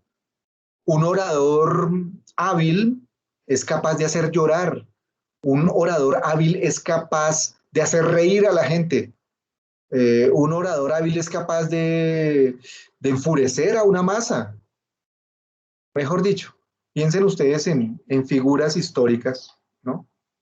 Recuerden ustedes, si ven tantos documentales que han elaborado muy buenos de, del nazismo, esas oratorias del Führer, de Hitler o Hitler, cuando él está hablando y los movimientos que hace, ¿no? Carácter del orador, cualidades que impresionan, emoción y pasiones. O vean ustedes cuando el dictador, bueno, la dictadura, el gobernante, bueno, no lo califiquemos, de Corea del Norte, sale caminando, ¿no? El gordito allá, Kim Jong, y la gente llora y aplaude y se enloquece, o sea, y no ha dicho nada, ¿no? Y hace así, o habla algo y la gente aplaude, bueno, uno no sabe si tiene una escopeta al lado para que esté aplaudiendo, en fin, pero emociones y pasiones provocadas. Y argumentación, pero la gran diferencia es que Aristóteles nos dice la retórica como arte, como técnica de persuadir y convencer, vencer con argumentos, con un discurso, con un logos, etos, patos, logos. Bien, esto es fundamental para la política. Entonces, como la política es ese saber práctico, ese saber dinámico, ¿sí? Aristóteles diferencia entre el ser en potencia y el ser en acto, ¿no? Esto es parte de su teoría del conocimiento. Entonces él dice, una cosa es la semilla es un árbol en potencia, la semilla es, pero es árbol en potencia, no es árbol, solo lo es en potencia. El árbol o la planta, ¿qué es? Pues ya es lo que es en acto. ¿A qué viene esto? Que si bien la política implica una habilidad dialéctica y retórica, cualquier individuo, bueno, no cualquier individuo, cualquier individuo que quiera ser un buen político, digamos, lo es en potencia. ¿Cómo pasa al acto? Pasa al acto cuando realmente logra convencer, persuadir, ¿sí? Argumentar. Cuando logra que las masas se muevan, cuando las masas le obedezcan, cuando las masas estén convencidas en lo que dijo. Entonces, retórica y dialéctica son medios fundamentales de la política como saber práctico. Para entender la política, entonces, ¿qué es el político según Aristóteles? ¿Qué es el político? El político gobernante. Nos dice, debe ser ejemplo de virtud política. Decidir bien y con justicia. Así de simple. Cuando veamos pensamiento político colombiano, cuando analicemos el caso de Bolívar, hay varios escritos, autores, muchos estudiosos de Bolívar que hablan de la virtud política, bueno, no muchos, hay algunos autores que enfatizan en la virtud política de Bolívar. Entonces, aunque Bolívar fue más militar, ¿no? Bolívar fue, claro, miren, fue virtuoso ¿en qué sentido? La templanza, no sé hasta qué punto, la fortaleza y el valor, sí, esa virtud fue intensa en Bolívar, ¿sí? El valor, la fortaleza. La sabiduría, sí, tuvo una visión importante, ¿sí? La prudencia, sí, en las batallas se requiere prudencia, etcétera, ¿no? Entonces, el político gobernante debe ser ejemplo de virtud, es decir, tomar decisiones acertadamente, pero sobre todo con justicia. Debe desarrollar ciencia, un gobernante, un político gobernante o un político, pues debe hablar, decidir, proponer con fundamento, sobre todo científico. Es decir, demostrar la verdad, no hablar carreta, no, tiene que demostrar. El político también debe filosofar en la medida de lo posible, ¿no? Nos dice Aristóteles, filosofar sobre el bien común. ¿Eso qué significa? Tomar decisiones sabias que logren encaminar la acción política hacia la felicidad, ¿sí?, de los ciudadanos. Entonces, un buen gobernante debe buscar la felicidad del pueblo, así de simple. Esa es la teoría de la eudemonía, que va a ser un factor constante en la historia del pensamiento político. Lo vamos a ver más adelante en otros autores. Esto en cuanto a como características de la política en el político. Bueno, la polis, ¿qué es el Estado para Aristóteles? El Estado o la polis. El Estado polis, ténganlo ustedes presente como concepto nítido y claro, forma suprema de organización social. Que les quede claro a ustedes en este curso, oiga, ¿qué es el Estado para Aristóteles? Bueno, la suprema organización de la sociedad, el modo como se organiza la sociedad, eso es el Estado. Este concepto de Estado lo van a retomar muchos teóricos de la política, muchos cientistas de la política. Ese es un neologismo que ahora se utiliza en la academia, cientistas.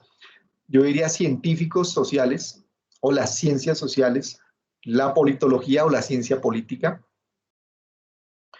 la sociología política.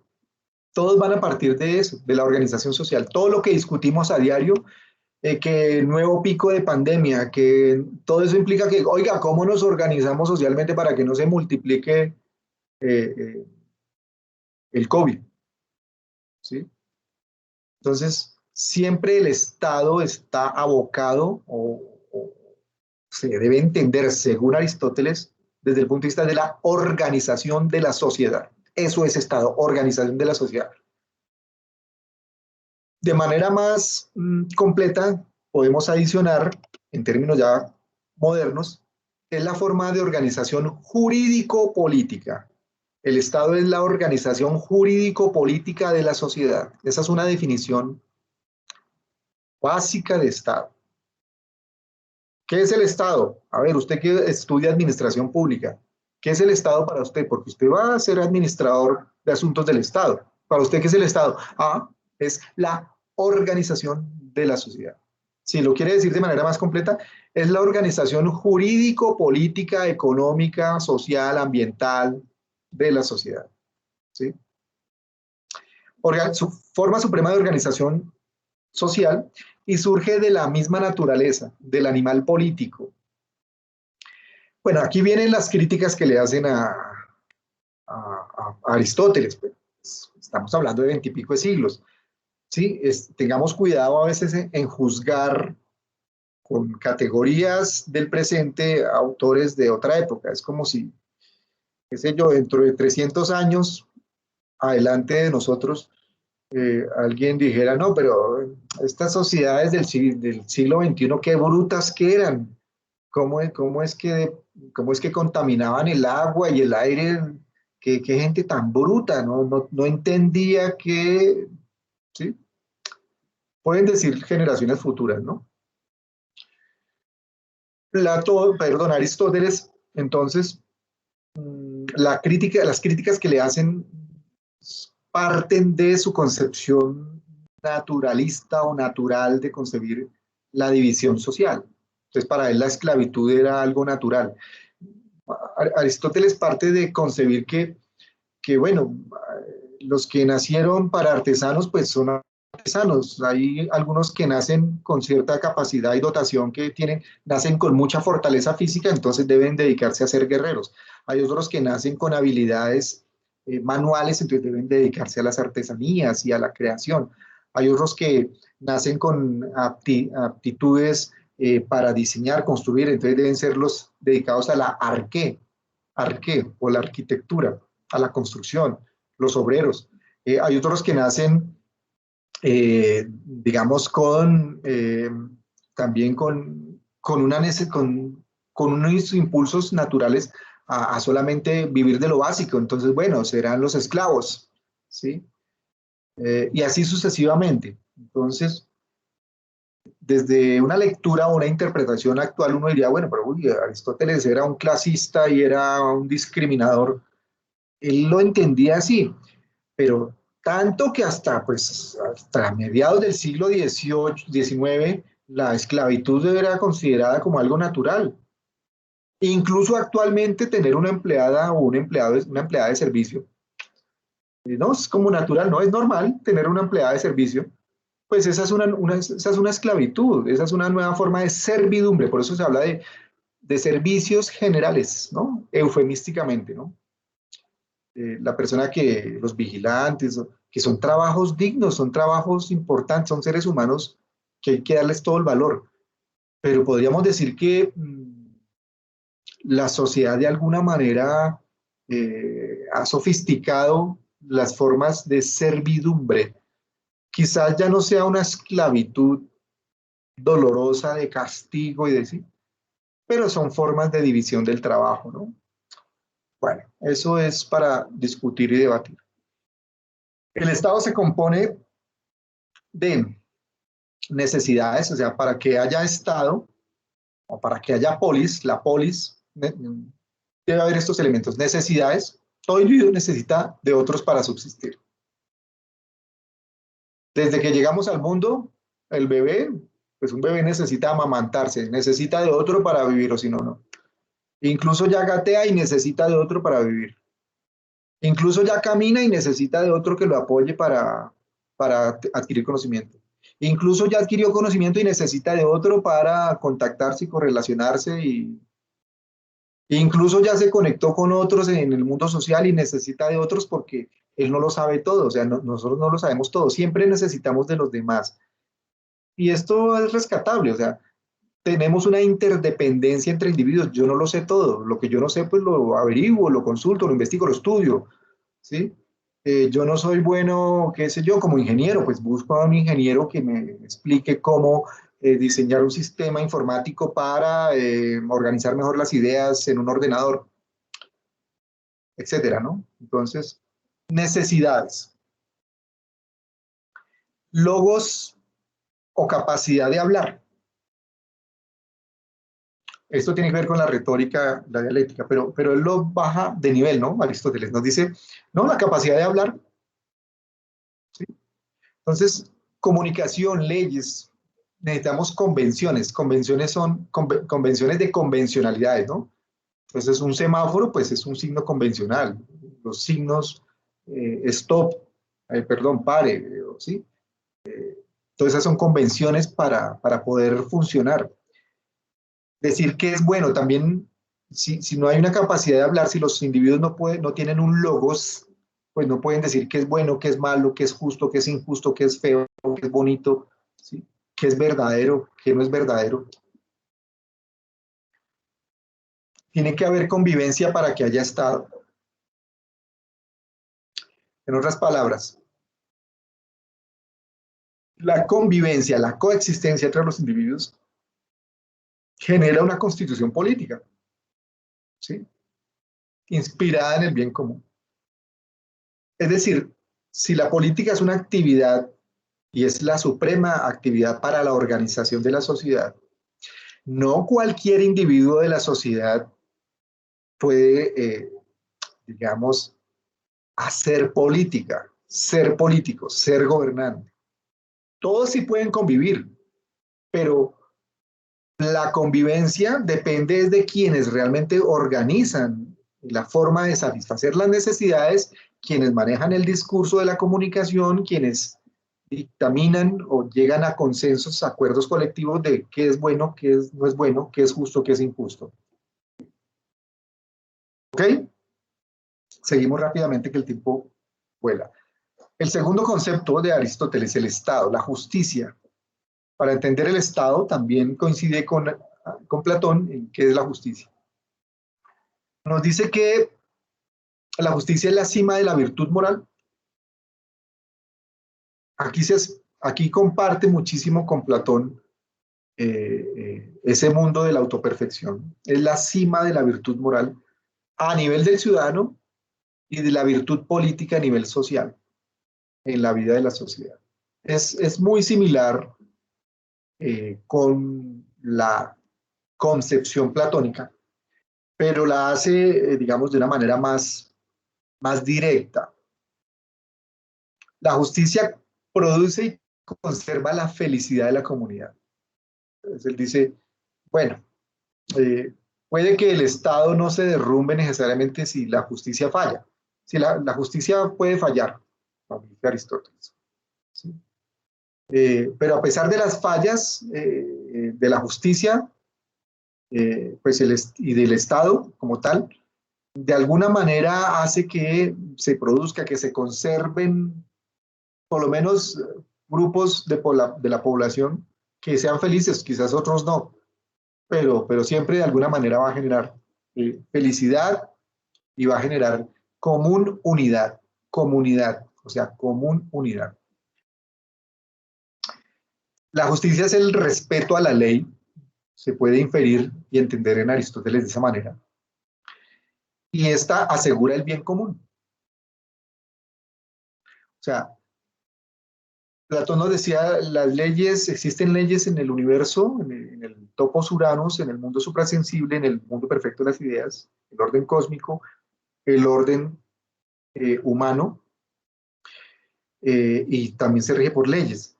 Aristóteles nos dice, bueno, sí, eso en parte es cierto, pero sobre todo que la ley es la que garantiza que podamos satisfacer nuestras necesidades y logremos un bien común. Hablar del común en política, pues del común, de lo común, es lo que algunos dicen, ahí están las raíces del comunismo, ¿sí? Lo común, el bien común, el comunismo. Bueno, ya son los direccionamientos ideológicos posteriores que se generan de estas interpretaciones de los clásicos.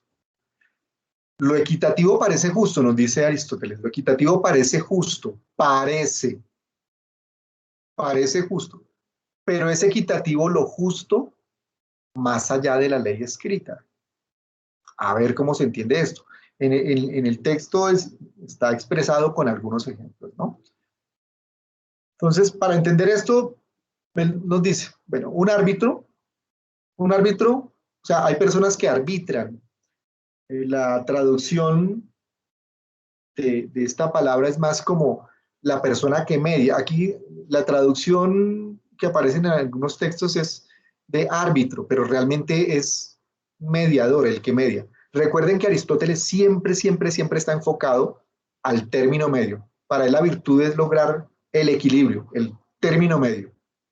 El término medio. Entonces, en este caso es el que media, como el mediador. Aquí lo han traducido expertos pues como un árbitro. ¿Quién es un árbitro? Árbitro es el que se pita sus propios partidos, ¿sí? O sea, pone como unas reglas. Entonces él dice, el árbitro, pero podríamos decir de manera más precisa, el que media en una situación social, actúa según lo equitativo, ¿sí?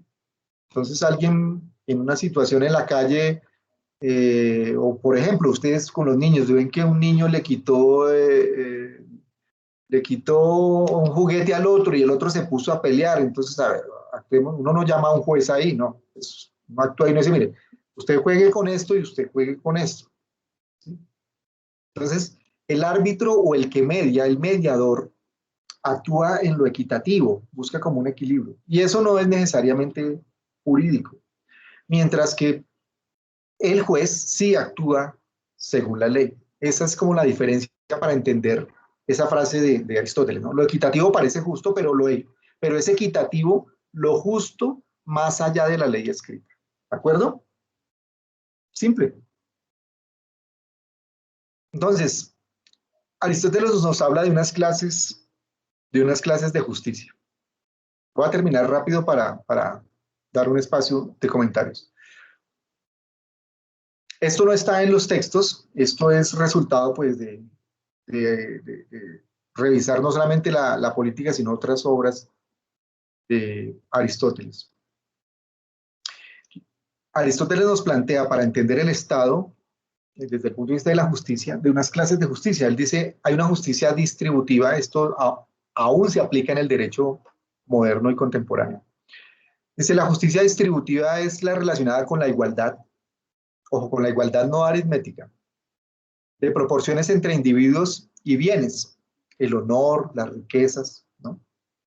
Entonces, entre iguales, ¿no? Como una justicia, distribuirlo igual entre iguales, ojo, distribuirlo igual entre iguales. Es decir, distribuir cosas iguales a individuos iguales entre sí y distribuir cosas distintas a individuos desiguales o distintos entre sí. Esto puede sonar un poco, ¿cómo diríamos? Discriminativo, pero el caso es que Aristóteles él está siendo realista en su contexto es muy realista. Algo así. Entonces, ¿quiénes serían los desiguales? Entonces, bueno, pues a los esclavos, la esclavitud era natural en esa época, natural, obedecía una ley natural.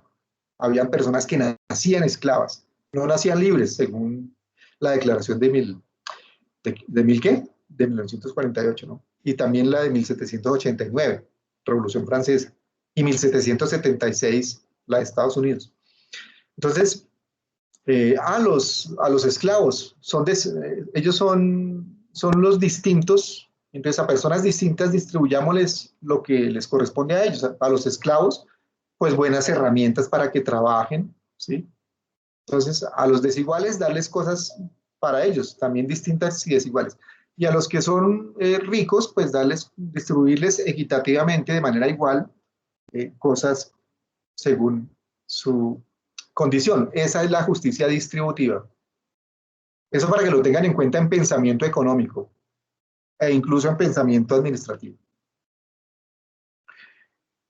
Justicia correctiva, relacionada con la igualdad aritmética. Esta ya es aritmética, en cuanto se aplica a las transacciones voluntarias, contratos y acciones contra la voluntad, como delitos, robos y asesinatos. Entonces, si alguien comete un delito, usted tiene, en esa época, ¿no? Usted está condenado a amputación de las manos, o usted está condenado, si robó, ¿no? Si usted mató, usted está condenado también a muerte, ¿sí?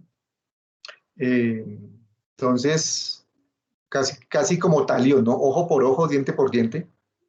Entonces es una igualdad aritmética.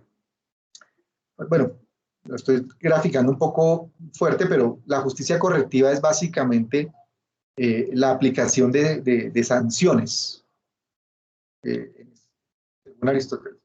Está otro tipo de justicia que es la justicia de reciprocidad. Esta quizás es primitiva, ¿no? Entonces, la forma primitiva de justicia, la cual actúa sin juez ni funcionario político y abarca tanto la venganza por daños causados como el intercambio de beneficios y bienes.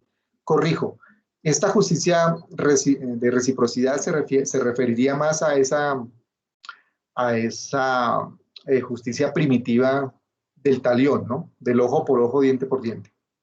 La correctiva es más sanción, ¿sí? Es más preciso ese ejemplo. Y la justicia política. Entonces, la justicia política, ¿cuál sería? Dividida entre lo que es justo por naturaleza, derecho natural, y lo que es justo por convención, derecho por la ley. Este tipo de justicia política es la que va, de ahí en adelante, todos los pensadores políticos van a empezar a hablar del derecho natural, y luego llegaremos al Estado de Derecho. Bueno, el Estado entonces debe buscar la felicidad. Toda acción humana tiene un fin, ¿sí? Si yo como es que para alimentarse, ¿sí? Si yo duermo es para qué, para el fin cuál es, pues descansar. Si yo trabajo es que para poder subsistir. Si yo estudio tiene un fin, claro, sí, adquirir conocimiento.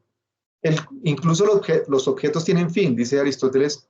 Ese es el telos, esa es la teleología, ¿no? Recuerden.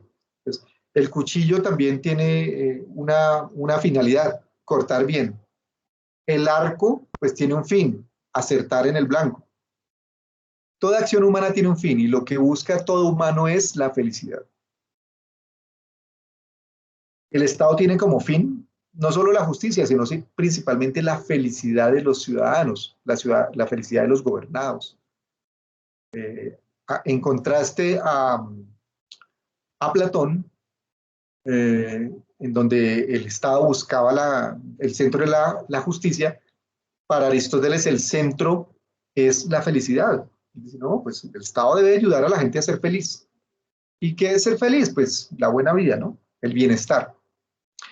Fuera del Estado solo hay dioses y bestias, es decir, él dice solamente quien puede vivir solo y subsistir solo o es una bestia o es un dios. Entonces él dice, los humanos necesitan convivir, deben pertenecer al Estado para existir y coexistir, subsistir, convivir, sobrevivir, etc. Entonces, ¿por qué? Porque fuera del Estado solo hay dioses y bestias, según Aristóteles. Solo en la comunidad política del Estado el humano realiza su fin, o sea, la felicidad, el vivir bien, la buena vida, la vida feliz, la vida bella. Eso nos dice Aristóteles del Estado entendido desde el punto de vista teleológico, o sea, del fin, que es la felicidad. Y las formas de gobierno. Pues, el poder, dijimos que las formas de gobierno, el gobierno que es la forma en que se ejerce el poder. Forma en que se ejerce el poder. Hay unos sinónimos en las lecturas, ustedes habrán visto, se utilizan expresiones como sistemas de gobierno, entonces cuando ustedes escuchen sistemas de gobierno, está hablando de formas de gobierno, se traduce como formas de gobierno, o modos de poder, cuando habla de autoridad y poder, por ejemplo. Entonces, el poder es autoridad ejercido en el régimen político. ¿Sí? Cuando ustedes leen en el texto, en los fragmentos de Aristóteles, y encuentran régimen político, pues está hablando de una forma de gobierno, de un sistema de gobierno, de un modo de ejercer el poder. Eso es el poder. ¿Cuál es el problema? Y lo plantea Aristóteles en el texto. ¿Qué parte de la ciudad debe tener o detentar la autoridad? Aquí tomemos como sinónimos provisionalmente, en esta traducción, en esta interpretación de Aristóteles. Autoridad, cuando estamos hablando, leyendo en Aristóteles autoridad, estamos hablando de poder. Entonces, ¿quién debe tener el poder? ¿La masa? ¿La plebe, el pueblo? ¿Sí? Diría Aristóteles. ¿La muchedumbre, la masa? ¿Qué sería de la masa sin cantera, no? La masa, los ricos, los bien dotados o las bien dotadas, el mejor individuo, el tirano. Ese es un problema del poder. Este es el meollo del asunto. ¿Quién tiene el poder? ¿Y el poder para qué? Porque pues se puede tener poder. ¿Y poder para qué? Ah, es que yo quiero ser presidente y no. Ah, usted quiere detentar el poder, ¿sí? ¿Para qué? No, pues para cambiar el mundo. ¿Y cambiarlo para qué? No, pues para que vivamos mejor. O sea, ¿para qué? ¿Para qué? Pues para que seamos felices y comamos perdices. Ah, teleológicamente, ¿ven? Toda acción humana tiene un fin, la política busca, según Aristóteles, la felicidad. Entonces, ¿el poder para qué? ¿El poder para enriquecerse? Ah, ¿usted quiere trabajar con el Estado para enriquecerse? Ah, ¿usted quiere el poder para qué? ¿Para afectar a otros? ¿Usted quiere el poder para qué? ¿Para destruir o para construir? ¿O usted quiere el poder para respetar la dignidad humana? ¿Usted para qué quiere el poder? ¿Poder para qué? ¿Y qué tipo de poder? ¿Usted cómo entiende el poder? ¿Qué es el poder? ¿El poder es fuerza? ¿El poder es ley? ¿El poder es convicción? ¿El poder qué es? ¿Dominación? ¿El poder es libertad? ¿El poder es justicia? ¿Qué es el poder? A ver.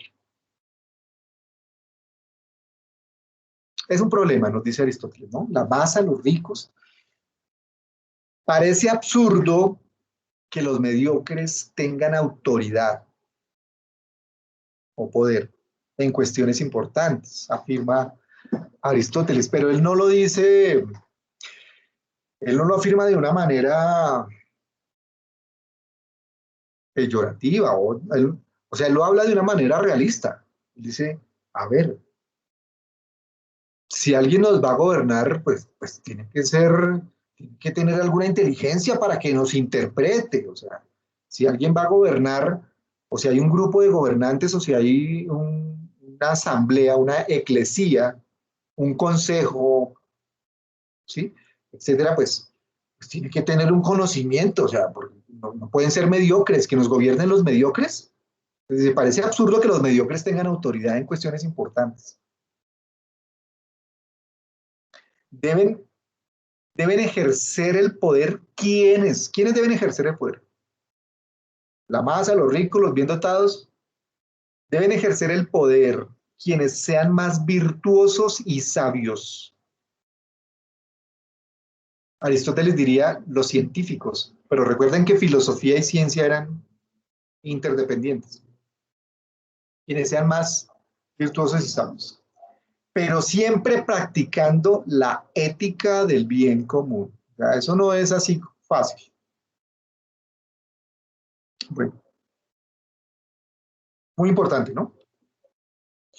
Las formas de gobierno, la monarquía, el gobierno de uno solo, que es respetuoso de las leyes, la tiranía, diríamos actualmente las dictaduras, la tiranía, gobierno de un solo hombre que llega al poder con la violencia y lo ejerce sin consentimiento del pueblo, la aristocracia, gobierno de los mejores ciudadanos, elegidos por el linaje, dadas sus virtudes. Pero claro que Aristóteles advierte, él dice, hay quienes son ricos, pero no tienen virtud. Hay quienes son ricos, pero digamos, no deberían ser elegidos porque pues no tienen capacidad. O sea, Aristóteles reconoce eso, que hay ricos que son brutos, así de simple, que, que, que no, que no son inteligentes, que son mediocres y que no deben gobernar. O sea, él reconoce eso en todas las estirpes. Oligarquía o plutocracia, gobierno de los más ricos, simplemente. Democracia moderada, el gobierno de todos los ciudadanos mediante leyes según las costumbres. Esta democracia moderada implica también virtudes en los ciudadanos. Pero también dice que hay otra forma de gobierno, ¿no? La democracia extrema o demagógica. Tengamos cuidado con esta, ¿no? Democracia extrema o demagógica. Gobierno de todos los ciudadanos, en su mayoría pobres, por medio de la agitación de sus pasiones, sin atender a un orden legal estable. Esto es lo que hoy día se traduciría como populismo, ¿no? Es que necesitamos el gobierno del pueblo. Sí, hay que tener cuidado. Ahí es cuando se mezclan verdades con mentiras, ¿no? Entonces hay que tener cuidado con la democracia extrema o demagógica. Se aprovechan de la necesidad para agitar pasiones, ganar fuerza y bueno, ¿será que sí es para responderle a las necesidades de la gente en realidad? Entonces, terminamos acá con la clase media. Como Aristóteles considera que la virtud siempre es apuntar al término medio, al equilibrio, al término medio, pues se encuentra que como hay muchos ricos y hay muchos pobres, pues siempre habrá una clase intermedia. ¿Cuál es el mejor régimen político? La pregunta, ¿no? El que mejor calidad de vida, que mejor vida dé a la mayoría. Les dice Aristóteles, en todas las ciudades hay tres clases. los muy ricos, los muy pobres, y hay otros que no son ni muy ricos ni muy pobres, los intermedios.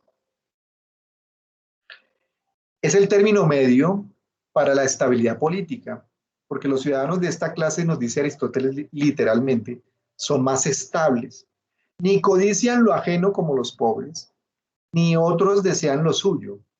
Y al no ser objeto de conspiraciones ni conspirar, viven en seguridad. Esto en cuanto a la clase media. O sea, la clase media ocupa un lugar muy, muy, muy importante para Aristóteles en la política. La clase media es la que se requiere que se amplíe, ¿sí? Que la mayoría tenga mejores condiciones de vida, pueda satisfacer sus necesidades. Si la mayoría puede satisfacer sus necesidades, pues hay mayor equilibrio en la sociedad y esa clase media se va extendiendo y se va reduciendo la pobreza y así sucesivamente.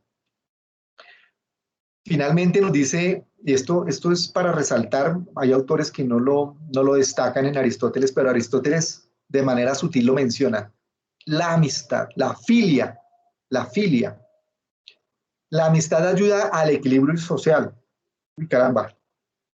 La amistad parece mantener unidas, dice Aristóteles, ciudades enteras y los legisladores parecen prestar más atención a ella que a la justicia. Y cuando los hombres son amigos, cuando los seres humanos son amigos, no necesitan de la justicia. Pues claro, se portan bien. Y cuando son justos, incluso necesitan además de la amistad. La amistad es un inmenso poder para la cohesión de la sociedad. La amistad es un inmenso poder. ¿Hasta qué punto las políticas generan amistad?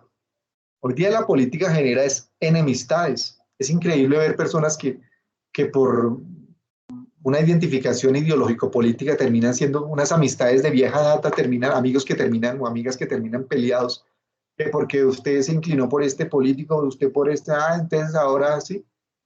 La política debe producir, generar, estimular amistad, no enemistades. La amistad edifica la común unidad y hace que los humanos descubran entre sí infinidad de cosas en común. Esto es maravilloso, esto es aristotélico y esto es muy atractivo para el ejercicio en los asuntos públicos.